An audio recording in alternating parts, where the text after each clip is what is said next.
En el año 1821, la ciudad de Mazatlán recibe por decreto de las Cortes de Cádiz, su certificación como el primer puerto de altura del Pacífico mexicano.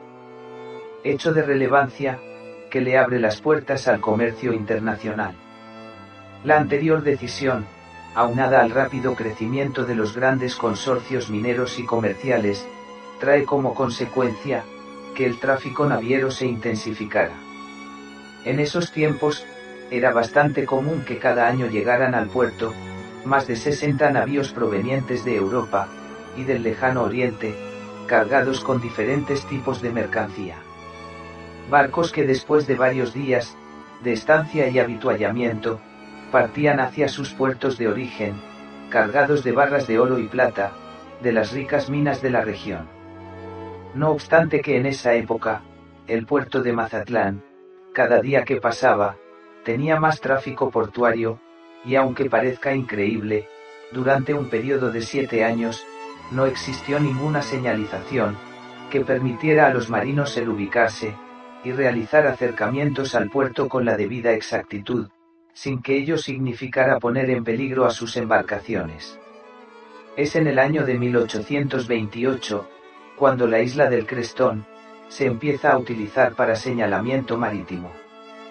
Existen crónicas que señalan que en los primeros 60 años, las facilidades que existían en la cima del imponente cerro, eran muy modestas.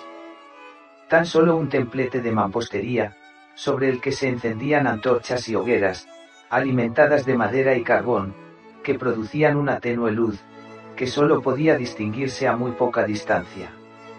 Esta situación mejoró con los años, al empezar a usarse lámparas de aceite y queroseno, que ya permitían una luz más fija, intensa y penetrante.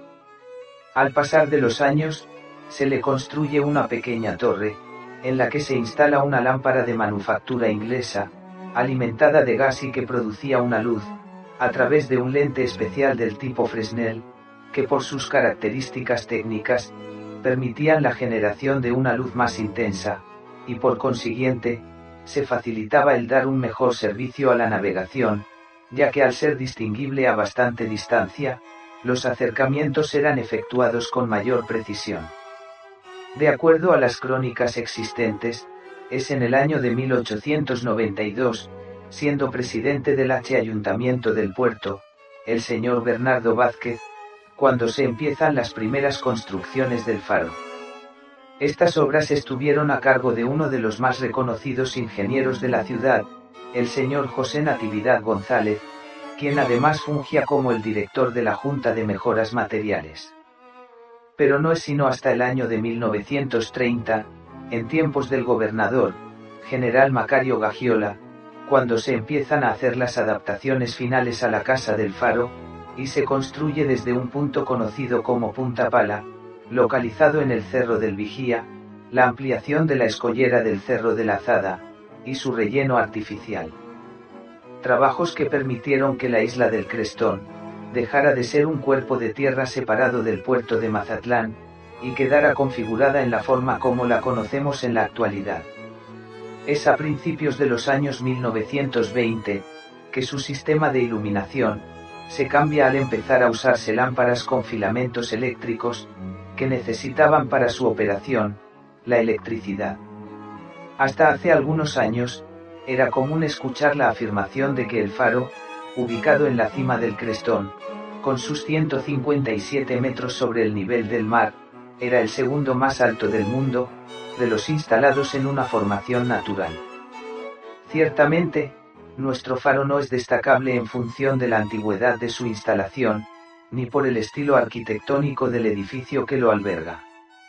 Aunque no hay certeza sobre cuándo se procedió a ubicarlo en la cima del Crestón, en general se acepta que debió realizarse hacia 1828.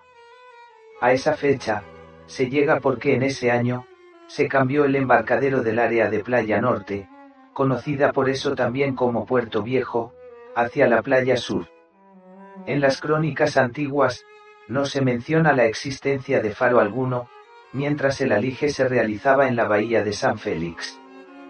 En cambio, por ella sabemos que desde 1792, se dispuso la existencia de un puesto de vigía, en la cima del Cerro de la Nevería. La primera evidencia de existencia del faro, en su ubicación actual, la proporciona un mapa elaborado hacia 1840, por Duflot de Morfas para la obra Exploración del territorio de Oregón, de California y de la Mar Vermiel, Atlas de París, 1844. Como el de la legendaria Alejandría, nuestro faro estaba en una isla. A diferencia de otros faros, aquí no hay información precisa sobre su funcionamiento, antes de la construcción del edificio en 1892. Lo que hay, son solo presunciones respecto a las técnicas utilizadas, para dar la iluminación requerida, y los soportes que debieron usarse, según las necesidades planteadas por la evolución tecnológica. La carencia de datos al respecto, pone de manifiesto el escaso interés que durante el siglo XIX, despertaba el faro entre los mazatlecos. Luego entonces, la versión sobre su presunta significación mundial, no se originó en esa época. Si el nuestro era el segundo faro más alto, ¿dónde estaba el primero? La respuesta tradicional más generalizada, igualmente sin aparente respaldo documental, lo ubicaba en el Peñón de Gibraltar.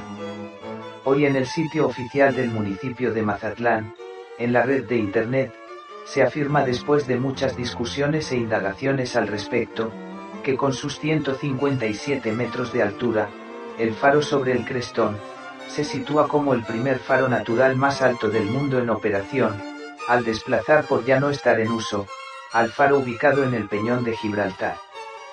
De esta manera, casi por decreto oficial, se pretende establecer como cierta la versión que como rumor, empezó a correr desde hace tiempo. En abono a lo ahí señalado efectivamente, no hay fuente verificable, que indique la presunta existencia del faro del Peñón de Gibraltar. Además, en la Enciclopedia Británica, en su edición de 1947, se puede apreciar una fotografía, en la que aparece en primer plano un faro, a unos cuantos metros sobre el nivel del mar, con la montaña del Peñón de Gibraltar de fondo. No hay pues, información disponible sobre si estuvo o no en uso alguna vez, un faro sobre esa cima. El texto sobre el faro publicado en el sitio oficial del ayuntamiento, en realidad está tomado fundamentalmente de un ensayo escrito, hace años por Sergio Octavio Valle Espinoza, expresidente del Consejo Ecológico de Mazatlán.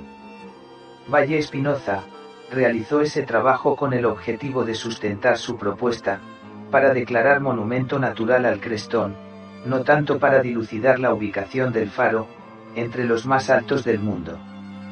Aunque en uno de los capítulos, ofrece la información que recabó sobre las alturas del Peñón, y de otras montañas costeras llamadas, Faro, como el de Fonfría en España, más alta todavía que Gibraltar.